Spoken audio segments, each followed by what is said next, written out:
जरा सोच के देखो, एक ऐसा पायरेट जिससे दुनिया के सबसे पावरफुल लोग भी डरते थे। व्हाइट बियर्ड, बिग मॉम और काइडो जैसे मॉन्स्टर्स उसके क्रू में थे। और उसका गोल क्या था? पायरेट किंग बनना? कभी नहीं।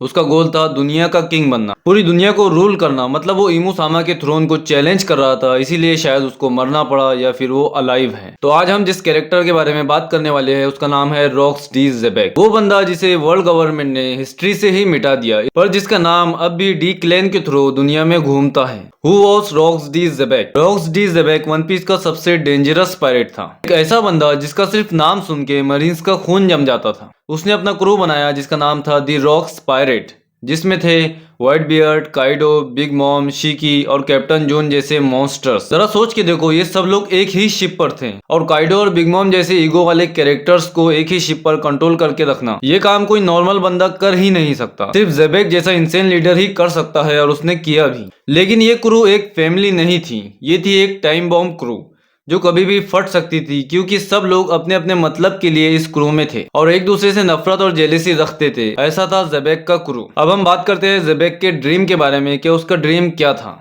ज्यादातर पायरेट फ्रीडम के लिए फाइट करते हैं जैसे लुफी, लेकिन ज़ेबेक फ्रीडम नहीं चाहता था, वो चाहता था डोमिनेशन। उसका सपना था कि वर्ल्ड गवर्नमेंट को तोड़ देना और पूरी दुनिया को अपने रूल के अंदर लाना। वो बंदा लिटरली गॉड्स के खिलाफ भी जाने को तैयार था और इसीलिए उसको हिस्ट्री से मिटा दिया गया, इरेज फ्रॉम द हिस्ट्री। अब हम एक नजर डालेंगे इस वीडियो के सबसे इंटरेस्टिंग पार्ट यानी गॉड वैली इंसिडेंट पर। और फिर आई वो रात, God Valley incident, One Piece history का सबसे बड़ा इवेंट जिसे हिस्ट्री से ही मिटा दिया गया। तो रॉक्स गॉड वैली पर क्यों आया था? क्या उसकी मौत उसे यहाँ खींच लाई थी? तो नहीं, ऐसा नहीं है। रॉक्स आया था अपनी फैमिली को बचाने के लिए, अपनी वाइफ और अपने बच्चे को बचाने के लिए। क्योंकि गॉड वैली पर सिर्फ हंटिंग गेम ही नहीं चल रहा था, क्योंकि बहुत सारे लोग बहुत सारी प्लानिंग्स के साथ आए थे। जैसे रोजर पायरेट्स शेकी और ट्रेजर के लिए आए थे और ज़ेबेक के खुद के क्रूमेट भी ट्रेजर और डेविल फ्रूट के लिए आए थे। लेकिन ज़ेबेक के साथ बहुत बुरा हुआ, क्योंकि वो बंदा लेजेंड था और लेटेस्ट चैप्टर्स में वो रो रहा है और उसके रोने की वजह है इमू सामा, क्योंकि इमू ने उसकी बॉडी पर कंट्रोल कर लिया है। पर कैसे किया, तो चलो ये भी समझ लेते हैं। इमू की एक टेक्निक है जिसका यूज करके वो किसी भी इंसान या कैरेक्टर को अपने कंट्रोल में कर लेती है और उस टेक्निक का नाम है डोमी रिवर्सी। असल में ये एक स्पेल है जो इमू अपने टारगेट पर करती है। तो इस स्पेल में ये होता है कि एक सर्कल क्रिएट होता है और टारगेट उस सर्कल में पूरा अंदर चला जाता है और वो कैरेक्टर जब सर्कल से बाहर आता है तो वो अपना कंट्रोल खो देता है। मतलब अब उस पर इमू सामा का कंट्रोल होगा। तो होता यह है कि कैरेक्टर इस सर्कल में जब जाता है तो सर्कल के अंदर उसकी विल रिवर्स हो जाती है या फिर उस इंसान का जो डिमोनिक फॉर्म है वो बाहर आ जाता है। इसलिए इस टेक्निक को डोमी रिवर्सी कहते हैं। तो लेटेस्ट चैप्टर्स में इमू ने ज़ेबेक पर अपना जादू कर दिया है और उसे अपने वश में कर लिया है। और वश में करने के बाद इमू ने ज़ेबेक को ये ऑर्डर दिया है कि वो अपने ही बच्चे और वाइफ को खत्म कर दें। और ये ऑर्डर सुनकर भाई ज़ेबेक ने रो दिया। मतलब उसका विल कहीं ना कहीं उसके अंदर अभी भी जिंदा है, बाकी है और वो पूरी तरह इमू के कंट्रोल में नहीं हुआ है। वो रेसिस्ट कर रहा है इमू की टेक्निक को, लेकिन वो कर नहीं पा रहा है क्योंकि इमू सामा बहुत ज्यादा पावरफुल है। और ये देखकर मुझे डर लग रहा है कि इसकी फाइट लुफी से भी होगी, या फिर एक्साइटमेंट है कि लुफी इससे फाइट करेगा तो क्या होगा। तो अब हम आते हैं टॉपिक पर।